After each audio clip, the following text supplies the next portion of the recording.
Hello students, in our previous lecture we have seen various principles of insurance like principle of utmost good faith, principle of insurable interest, then principle of indemnity, principle of contribution, principle of subrogation, principle of mitigation of loss, and principle of causa proxima.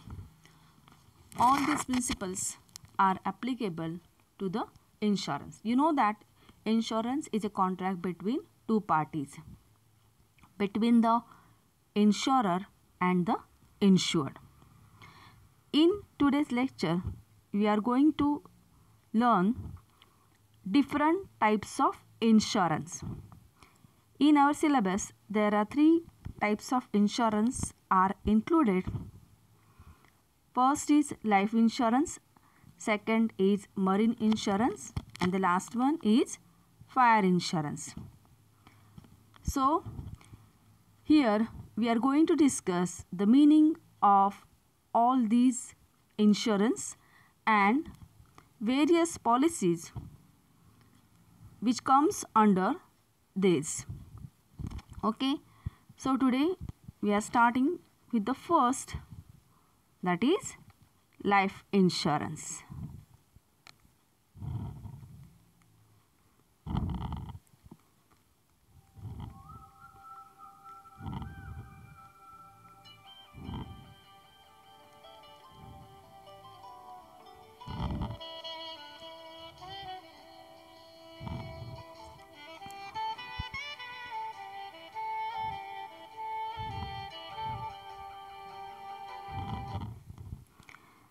See, life insurance, it is a contract between insurer and insured, whereby the insurer agrees to compensate the insured a certain sum on the expiry of certain period or on death, whichever is earlier for a consideration.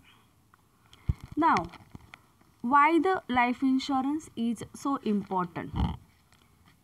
See students, under life insurance, you know that human life is insured against death, old age, sickness, accident, etc. All the uncertainties are there in our life. Life insurance contract is not a contract of indemnity.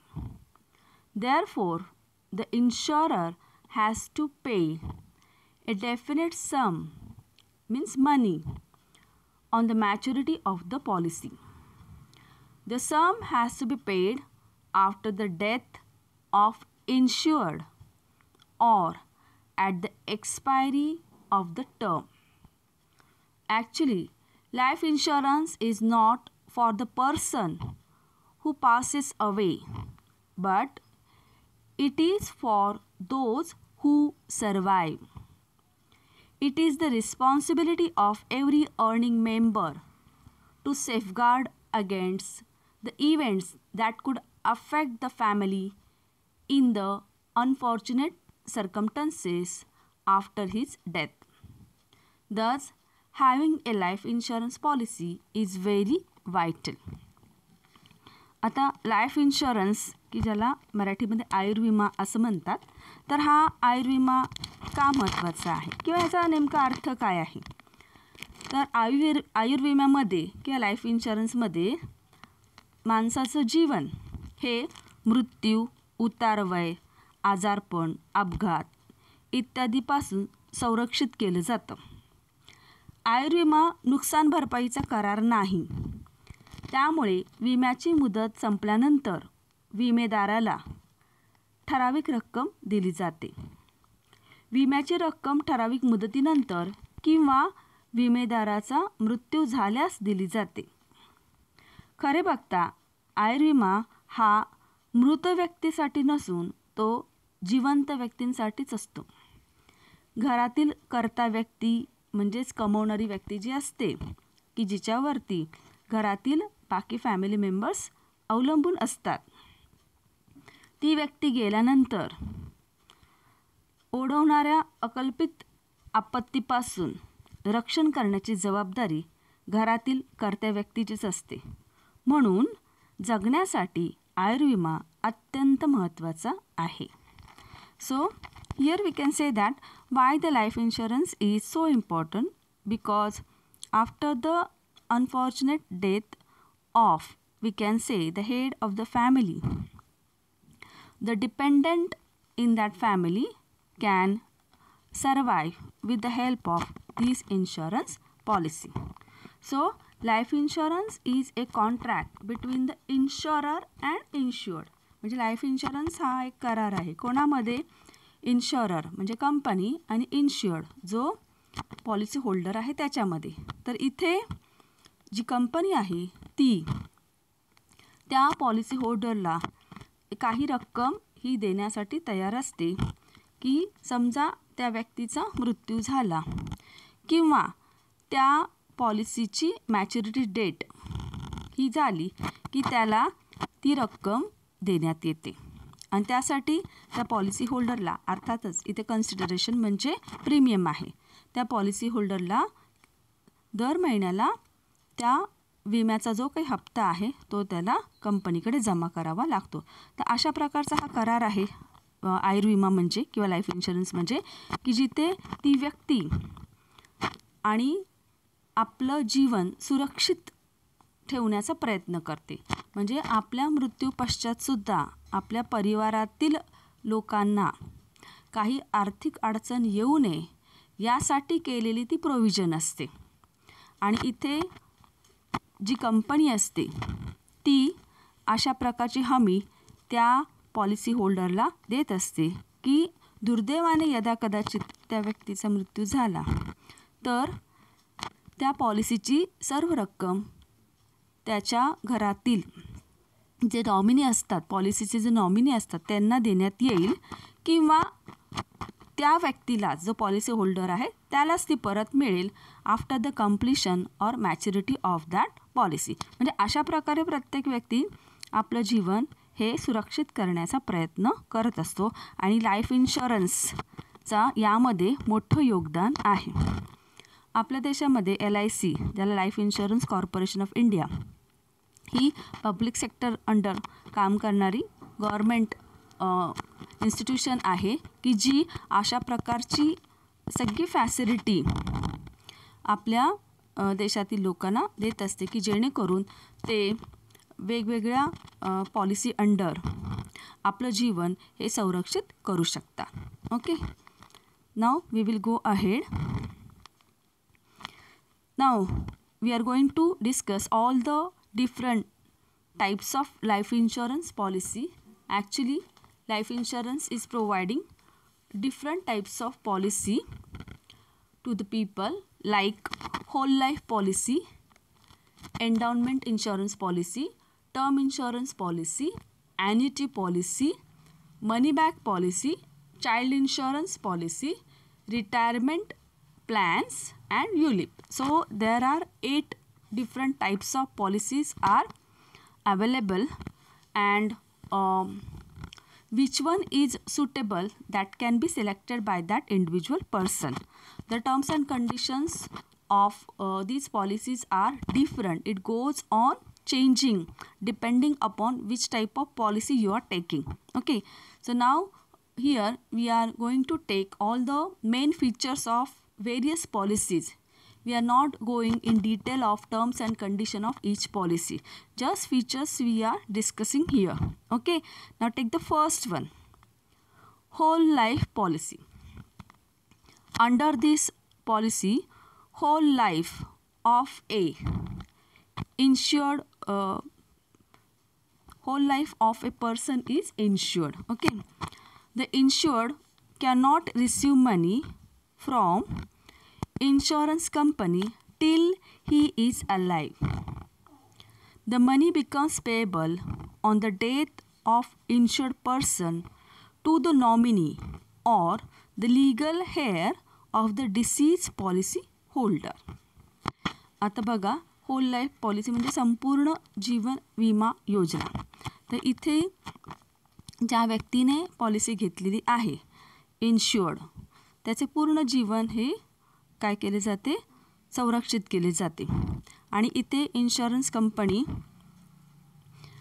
इन्शुअर्डला ही विम्याची रक्कम ही त्या व्यक्तीची जेव्हा मृत्यू होतो तेव्हा त्याच्या नॉमिनीजला ती रक्कम ही मिळत असते. नॉमिनी किंवा लिगल हेअर म्हणजे कायदेशीर वारसदार. तर त्याच्या मृत्यू पश्चात ही विम्याची रक्कम त्याच्या नॉमिनीजला म्हणजे त्याचे जे कुटुंबीय आहेत त्यांना ती मिळत असते. या प्रकारामध्ये व्यक्तीचा संपूर्ण विमा उतरवला जातो. जी व्यक्ती जिवंत आहे तोपर्यंत विमा कंपनीकडून कोणतीही रक्कम त्याला मिळत नाही. विम्याचा हप्ता हा अतिशय कमी असतो आणि विमेदाराच्या मृत्यूनंतर विम्याची रक्कम विमाधारकाच्या वारसदाराला मिळते. मृत व्यक्तीच्या कुटुंबासाठी ही पॉलिसी अतिशय उपयुक्त आहे, कारण विमाधारकाच्या मृत्यूनंतर त्या कुटुंबाचा विमा पॉलिसीमुळे आर्थिक फायदा हा होत असतो. म्हणजे की जेव्हा एखादी घरातील कमवती व्यक्ती, करती व्यक्ती ही दुर्दैवी त्याचा मृत्यू होतो, तेव्हा त्या घरातील जे डिपेंडंट लोक असतात, त्याची मुलं असतील, म्हातारे आईवडील असतील किंवा इतर फॅमिली मेंबर्स आहेत की जे आर्थिकदृष्ट्या पूर्णपणे त्याच्यावरती अवलंबून आहेत, तर त्या घरातील लोकांना आपले पुढचे आयुष्य कसे जगायचे हा प्रश्न राहत नाही. म्हणजे अशा प्रकारची लाईफ इन्शुरन्सची पॉलिसी असल्यामुळे या अवलंबित लोकांना आपले जे शिक्षण असेल म्हणा किंवा जी त्यांच्या आयुष्याची वेगवेगळी ध्येय असतील, ती ध्येय पूर्ण करण्यासाठी या विमा पॉलिसीची त्यांना मदतही होत असते. Okay, so it is called whole life policy. Now go for the second. It is endowment insurance. Under this policy, insurance is taken for specific period. The sum assured along with bonus is given on the death of the insured to dependents or to the insured. See, this policy is fixed for a specific period like 5 year, 10 year or 25 year. The amount is paid after the date of maturity or death of the assured, whichever is earlier. It gives benefit to policyholder as well as to his dependent. It is useful as a provision for old age. These policies are very popular. The rate of premium is slightly higher than that of whole life policy. म्हणजे इथे तुम्हाला या policy under ही काही ठराविक कालावधीसाठी ही policy घेता येते. जसं आत्ताच मी सांगितलं की 5 वर्ष, 10 वर्ष किंवा 25 वर्ष. आणि तो कालावधी संपल्यानंतर तुम्हाला ती ठराविक रक्कम प्लस बोनस अमाऊंट ही त्या पॉलिसी होल्डरची समजा डेथ झाली तरी ती मिळू शकते, किंवा तो कालावधी संपल्यानंतरसुद्धा त्या विमेधारकालासुद्धा ती मिळू शकते. पण याचा थोडासा प्रीमियम रेट हा कसा असतो, जास्त असतो as compare to whole life policy. So you can here get the benefit of invested money by the insurance company. We can say that in a endowment policy ही अशी एक योजना आहे की जिथे विमाधारकाला अथवा वारसदाराला विम्याची रक्कम म्हणजे इन्शुरन्स पॉलिसीची जी रक्कम आहे ती एक्स्ट्रा अमाऊंट, ज्याला आपण बोनस म्हणू शकतो, त्या बोनस सहित त्याच्या मृत्यूनंतर वारसदाराला किंवा विशिष्ट कालावधीची मुदत संपल्यानंतर विमाधारकाला सुद्धा दिली जाऊ शकते. म्हणजे समजा एखाद्या व्यक्तीने 10 वर्षासाठी पॉलिसी घेतली असेल आणि समजा दुर्दैवाने ते 10 वर्ष संपायच्या आतच त्या व्यक्तीचा मृत्यू झाला, तर ती विम्याची रक्कम प्लस काही बोनस अमाऊंट ही त्याच्या नॉमिनीजला मिळू शकते. आणि समजा सुदैवाने ती व्यक्ती व्यवस्थित राहिली आणि पूर्ण 10 वर्ष संपली, म्हणजे त्या पॉलिसीची मुदत संपली, की तीच रक्कम त्या इन्शुअर्ड पर्सनला, म्हणजे ज्याने ती पॉलिसी घेतली आहे त्यालाच ती मिळू शकते with bonus amount. Okay, so this is the benefit. आणि जर आधीचं सांगितलं होता ती होल लाईफ पॉलिसी, ती फक्त त्याच्या मृत्यूनंतरच त्याच्या डिपेंडंटला मिळू शकते. ओके, तो हा फरक आहे. मग इथे एंडाउनमेंट इन्शुरन्स पॉलिसीमध्ये प्रीमियम अमाऊंट जी आहे ती थोडी रेट त्याचा जास्त असतो. नाव we will go for the third, term insurance policy. Now it is taken for a specific period. Term insurance has lowest premium among all insurance. In case of untimely death, the dependents will receive benefit amount specified in the term life insurance agreement. Now this policy is taken for a specific period. The rate of premium is very low as compared to all life insurance policy. The rate of premium is never changed till the term of policy. The amount of policy is paid only after the date of maturity, unlike endowment policy. आता ही term insurance policy म्हणजे काय, तर इथे एका ठराविक विशिष्ट कालावधीसाठीच विमा घेतला जातो. सर्व विम्यामध्ये मुदतीच्या विम्यासाठी सर्वात कमी विमा हप्ता असतो इथे, म्हणजे प्रीमियम जो असतो तो फार इथे कमी असतो. आणि संपूर्ण विमा कालावधीसाठी विमा निश्चित केला जातो आणि संपूर्ण कालावधीसाठी जो बदलत नाही, म्हणजे एखाद्या किती वर्षांसाठी तो घेतला जातो तो ठरवलं जातं आणि पूर्ण कालावधीमध्ये तो विम्याचा रेट काही बदलत नाही. आणि समजा एखाद्याचा अकाली मृत्यू झाला तर विम्याच्या लाभार्थ्यांना विमा कराराच्या अटीप्रमाणे नमूद केलेली रक्कम लाभ म्हणून मिळत असते. Okay, so this is the feature of term insurance policy. Now we will go for the next, that is annuity policy. The insured has to pay the premium in lump sum or in installment over a certain period of time. The insured receive specific sum periodically from specified date onwards for life or for a fixed number of years. Now here the amount of policy is paid in the form of annuities, that is fixed periodical payments.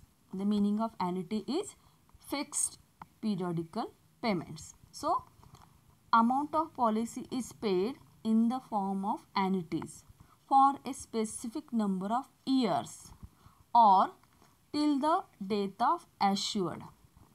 It is like a pension payment arrangement through life insurance. This policy is useful to those persons who prefer regular income in their old age or after retirement. आता या विमा योजनेचं वैशिष्ट्य काय आहे, तर सदर विम्यामध्ये विमाधारकास ठराविक कालावधी दरम्यान एक रकमी, म्हणजे पूर्ण एकदाच अथवा हप्त्यांमध्ये विम्याचा हप्ता भरावा लागतो. विमाधारकास ठराविक कालावधीनंतर विशिष्ट तारखेपासून संपूर्ण आयुष्यासाठी किंवा निश्चित वर्षासाठी रकमेची परतफेड मिळते. म्हणजे हा विमा योजना जी आहे ती एखाद्या निवृत्ती योजनेप्रमाणेच आहे. म्हणजे जसं सर्व्हिस करत असताना आफ्टर रिटायरमेंट जशी पेन्शन मिळते त्याप्रमाणे ही रक्कम, विम्याची रक्कम त्या पॉलिसी होल्डरला विमा कंपनी देत असते, की जेणेकरून त्याला टप्प्याटप्प्याने ही विम्याची रक्कम त्याला मिळत असते आणि त्याचा तो योग्य वापर आपल्या विविध गरजा पूर्ण पूर्ण करण्यासाठी करू शकतो. नाव the next is money back policy. Now here money back policy provides a regular percentage of the sum assured during the lifetime of the policy and also guarantees the benefit of full sum insured in the event of death of the insured to the dependents of the insured. Just read it again. Money back policy provides a regular percentage of sum assured during the lifetime of the policy. म्हणजे मनी back policy तुम्हाला कशाचं assurance देते की काही रक्कम ही तुम्हाला परत मिळणार आहे. आणखीन कशाची गॅरंटी देते? The benefit of full sum insured in the event of the death of the insured. म्हणजे ज्याने पॉलिसी घेतलेली आहे, समजा दुर्दैवाने त्याचा मृत्यू झाला तर त्या पॉलिसीचे तुम्हाला संपूर्ण रक्कम ही दिली जाईल. कोणाला दिली जाईल? तर जे इन्शुअरचे डिपेंडंट्स आहेत त्यांना ती रक्कम दिली जाईल. म्हणजे अशा प्रकारे मनी बॅक पॉलिसी ही त्या विमेधारकाला वेगवेगळे बेनिफिट ही देत असते, की ज्याला आपण म्हणू शकतो की या विम्यामध्ये विम्याच्या कालावधीच्या एकूण विम्याच्या रकमेची जी निश्चित टक्केवारी विमाधारकास ती मिळत असते.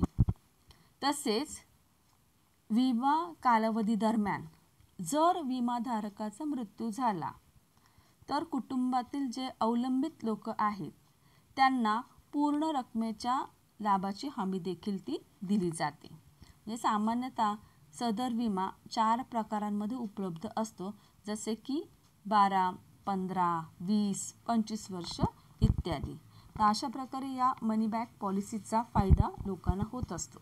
So this policy is suitable for those who besides providing for their old age and families need lump sum payment at a period intervals. The sum assured is paid in suitable installment. The money back policy is available for 4 terms. Just as said की 12, 15, 20, 25 वर्ष अशा वर्षांमध्ये ती available आहे. The dependents are guaranteed the benefit of full sum assured protection in the event of the death of assured irrespective of the installment that might have been paid. म्हणजे इथे तुम्हाला टप्प्याटप्प्याने पैसे मिळतात किंवा दुर्दैवाने जर पॉलिसी होल्डरचा मृत्यू झाला तर तुम्हाला सगळेच पैसे एकदा सुद्धा मिळू शकतात. तर असा फायदा या मनी बॅक पॉलिसीचा आहे. नाव go for the next child insurance. A child insurance is a saving cum investment plan that is designed to meet child's future financial needs. A child insurance policy allows kids to live their dreams. Child insurance policy gives you the advantage to start investing in the children's plan right from the time the child is born, and provisions to withdraw the saving once the child reaches adulthood. Some child insurance policies allow intermediate withdrawals at certain intervals. आता ही child insurance policy काय आहे? तर याला बालविमा असंही म्हणलं जातं. तर सदर विमा योजना ही बचत आणि गुंतवणुकीची योजना आहे. ही योजना मुलांच्या भविष्यातील आर्थिक गरजा भागवण्यासाठी असते. म्हणजे तुम्हाला माहिती की कुटुंबातील प्रत्येकाला आपली काही स्वप्न असतात, काहीतरी करायचं असतं, तर ती स्वप्न पूर्ण करण्यासाठी या चाइल्ड इन्शुरन्स पॉलिसीचा उपयोग हा होऊ शकतो. तर या सदर योजनेअंतर्गत विमाधारकास मुलांच्या जन्मापासून गुंतवणूक तो सुरू करू शकतो आणि मूल जेव्हा सज्ञान होते किंवा सज्ञान झाल्यानंतर बचतीमधून त्याच केलेल्या बचतीमधून ठराविक रक्कम काढण्यासाठी त्याला मुभा दिली जाते किंवा परवानगीही दिली जाते. काही विशिष्ट बाल विमा योजना विशिष्ट अंतराने म्हणजे मध्येच इंटरवल्समध्ये तुम्हाला पैसे काढण्याची ते मुभा देत असतात. म्हणजे बघा की मूल जन्माला आल्यानंतर लगेचच तुम्ही ही पॉलिसी घेऊ शकता की जेणेकरून त्या नवबालकाचे भविष्यामध्ये जे काही त्यांचे स्वप्न असतील, शिक्षण असेल म्हणा किंवा फॉरेनला जायचं असेल, त्याला काही मोठा डिग्री घ्यायची असेल, कोर्स करायचा असेल, तर त्यासाठी त्याला जो पैसा लागणार आहे तो पैसा अचानकपणे उभा करता येणार नाही. मग यासाठी ते मूल जन्माला आल्यापासूनच अशा प्रकारची योजना घेऊन, अशा प्रकारची विमा पॉलिसी घेऊन ती बचत करता येऊ शकते. आणि ज्यावेळी ते मूल सज्ञान होतं त्यावेळी तुम्हाला ते पैसे गरज पडली तर काढता येतात किंवा ठराविक इंटरवल्समध्ये सुद्धा ते काढता येऊ शकतात, जेणेकरून जेव्हा जेव्हा कोणत्या कारणासाठी जर पैशांची गरज असेल तर त्याचा योग्य वापर हा करता येऊ शकतो. Okay, now go for the next. 7th is retirement plans. A savings and investment plan that provides insured an income during retirement is called retirement plan. Now here, under this plan, premium is paid by the insured to the insurer. As per the contract, the benefit is available on the maturity but after retirement. It differs from all types of life insurance policies. तर या विमा योजनेचा फायदा कसा होतो बघा. सदर विमा योजना जी बचतीची आणि गुंतवणुकीची विमाधारकास निवृत्तीनंतर संधी देते. म्हणजे आफ्टर रिटायरमेंट तुम्ही हे करू शकता. म्हणून या योजनेस रिटायरमेंट प्लॅन किंवा सेवानिवृत्ती योजना असं म्हणलेलं आहे. कालावधी संपण्यादरम्यान तयार झालेल्या रकमेची गुंतवणूक उत्पन्न मिळवण्यासाठी केली जाते, त्यास निवृत्ती असे म्हणलेले आहे. म्हणजे इथे तुम्हाला रिटायरमेंट नंतर सुद्धा संधी आहे की तुम्ही गुंतवणूक करू शकता आणि त्याचे बेनिफिट हे घेऊ शकता. आता लास्ट आहे ULIP policy. ULIP standards for unit link insurance policy means it link with the unit link insurance policy, ULI, ULIP. ULIP policies are very popular as they combine the benefit of life insurance policy with mutual funds. Now here the insurance company, when some amount of premium is invested by the insurance company in mutual funds or different equities or bonds in the market, then such policies are called as a ULIP policy.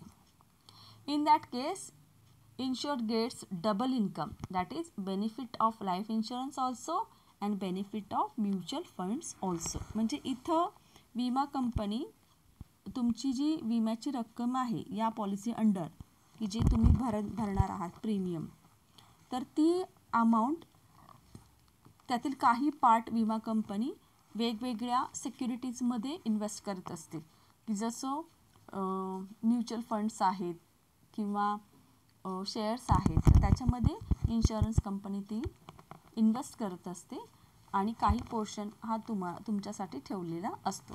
म्हणजे इथे जो policy holder आहे त्याला दोन्ही benefit मिळतात. Mutual फंडकडनं सुद्धा benefit मिळतात plus त्याला लाईफ इन्शुरन्सचं कव्हरेजसुद्धा मिळत असतं. तर अशा प्रकारच्या या वेगवेगळ्या योजना लाईफ इन्शुरन्स पॉलिसी अंडर आहेत की ज्याचा फायदा आपण सर्व घेऊ शकतो. See which are this, just to remind you, we will take whole life policy. It is taken for the whole life, and after the death of that policy holder, the dependent gets the amount. Okay, now endowment insurance policy is the second. Here for a particular period of time this policy is taken, and if unfortunately any mishap happens, then the policy holder gets the benefit of that insurance, or after the maturity of that policy, that insured person gets all the amount of that policy. Okay, so this is the difference between the whole life policy and endowment insurance policy. Then term insurance policy. So it is taken for a specific period of time, and in case of untimely death, the dependents will receive the benefit of amount specified in the term life insurance agreement. Okay, now the fourth is annuity policy. The insured has to pay the premium in the lump sum or in installment. म्हणजे काही लोक हा premium एकदाच देऊ शकतात किंवा इन्स्टॉलमेंटच्या स्वरूपामध्ये देऊ शकतात. आणि जो इन्शुअर्ड असतो त्यालासुद्धा बेनिफिट पिरियडिकली मिळू शकतात त्याला, किंवा तेवढे वर्ष संपल्यानंतर म्हणजे मॅच्युरिटी पिरियड संपल्यानंतरसुद्धा त्याला त्याचे बेनिफिट हे घेता येतात. Money back policy. Fifth one is money back policy provides the regular percentage of the sum assured during the life time. म्हणजे तुम्हाला काही टक्के जी तुम्हाला परत मिळणारी रक्कम आहे ती तशी मिळू शकते टप्प्याटप्प्याने, किंवा अनफॉर्च्युनेटली काही दुर्दैवी घटना घडली तर एकदमसुद्धा तुम्हाला ती मिळू शकते. And child insurance, it is taken for a small child at the time of birth only, and Wien the child becomes adult one, you get the benefit of that policy. Then the last two are retirement plans and ULIP policy. Retirement plans means after the retirement also you can invest your money in this insurance policy and you can get the benefit of that policy. And ULIP policy means here the insurance company investing some portion in the mutual funds, and you are getting the benefit of both the things. Means you can get the benefit from the mutual funds also, and at the same time if anything happens unfortunately wrong, then you get the benefit of the life insurance coverage also. So the policy holder gets the benefit of these two. So these are all the different types of life insurance policy. I hope you have understood all the features of this various life insurance policy. And in previous lecture also I said don't look at this portion of syllabus as our study. Actually it is related to our real life also. So read it again and again so you can understand the various policies and their features which may be beneficial to you in your future. Okay, so till then read it.